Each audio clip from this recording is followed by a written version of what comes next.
Well, good morning, good afternoon, good evening, or good night, wherever you are geographically, wherever you are, and however you're feeling. Welcome to Conversations Between Glo and God, episode 2. Why is this happening?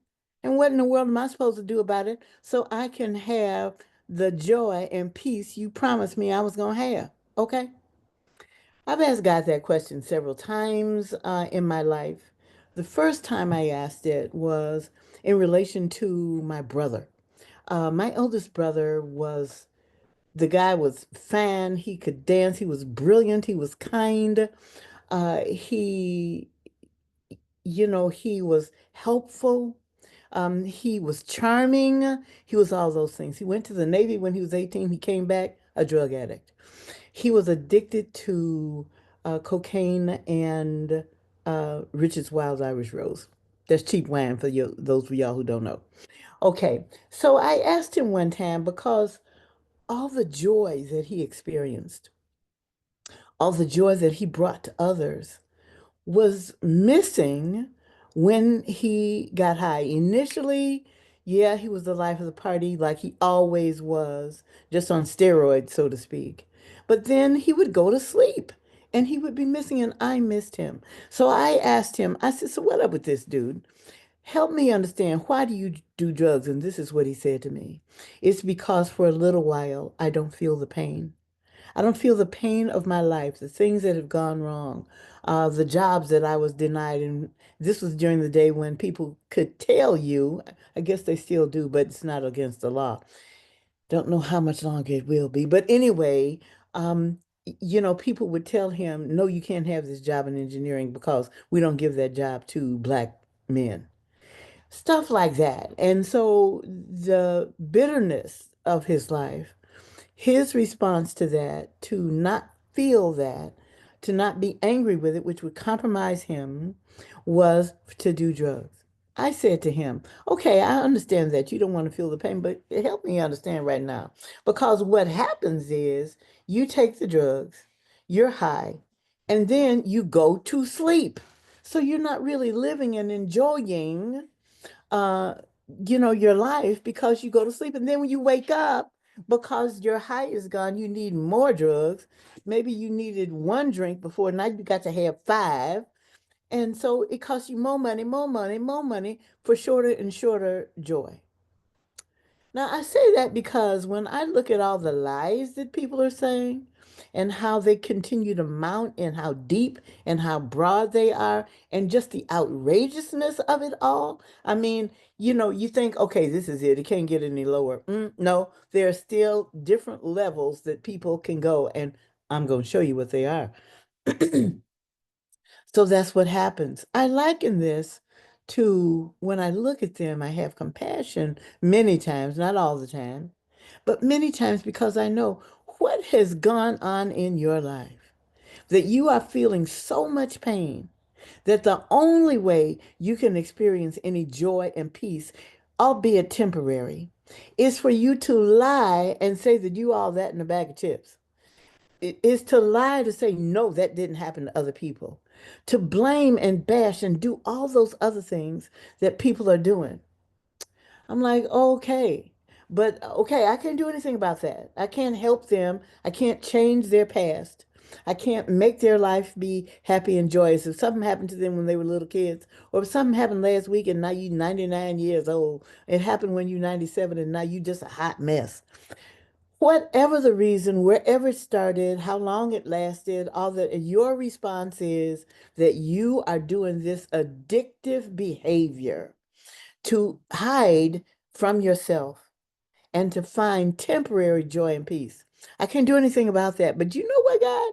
Here's what I want to do. I want to be sure that I am not doing things that I am not experiencing the joy and peace you promise. So tell me, God, what is it that I need to do for me?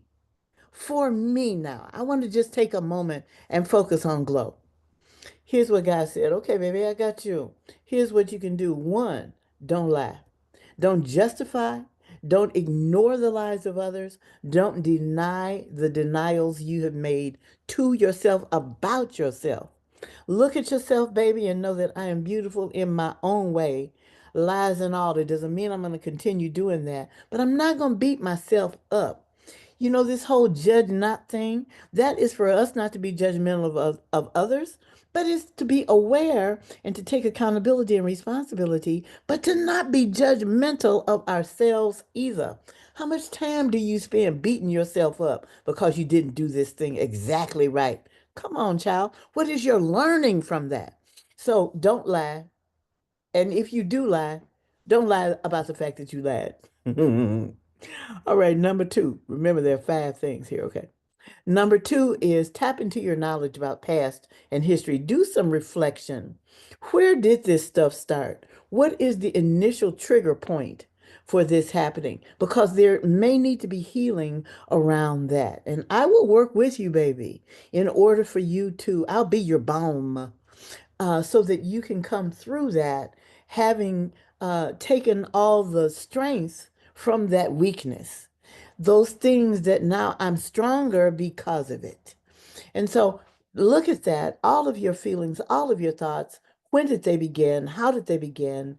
And what can you do so you are no longer victimized by them, nor victimizing anyone because of them or with them? I'm like, okay. What is number three? Is your aspirin. What do you want to do? Jesus said to this man, look at here, baby, do you want to be healed? Because, just come back later when you're ready, you know? So we have to look at, are we really ready? Are we congruent with the things we say we're convicted about? And at that point, God gave me number four. Now look at here. I'm getting ready to show y'all a slide because God gave me this um, model and he helped me to write this program. And it was written in an hour because, that's what God do. Okay. And so here's what I want to show you this slide here. Okay. I'm going to put it in presentation mode.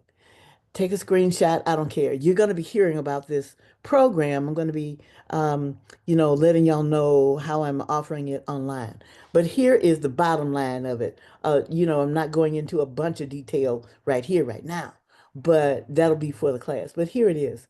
A model for sustained conversion, not just change, but conversion. Let me see what that means. So one, and this encapsulates and brings steps one, two, and three into everything that God told me before this, yeah, this is hitting on that. So, one, conviction. What is conviction? It is your strength of belief and commitment to a particular value, idea, or goal for yourself or someone else. What is it? I am inspired by and I am motivated by to do something, to be something, to have something, to know something.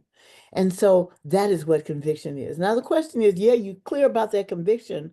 And the deal is, are you congruent with it?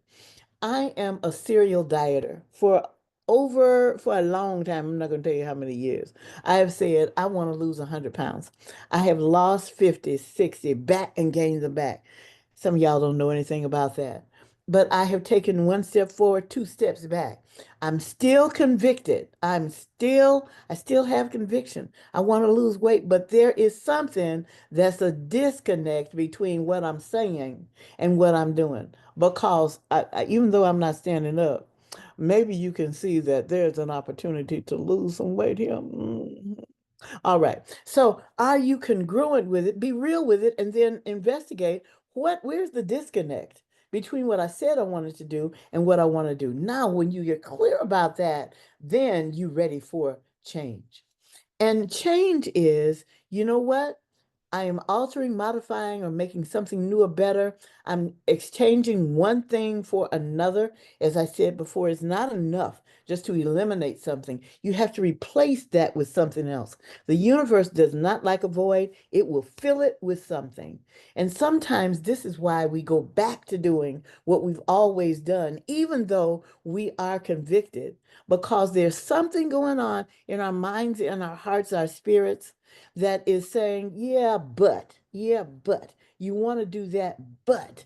And so those big buts you have to look at, getting your arms and attention around, identifying, resolving those things. so that you can make a change, so that something is really changed. But that ain't good enough because sometimes, didn't I tell you I lost 60 pounds and gained it back? Yeah, I changed, but then it wasn't for sustainment. Conversion is not just change.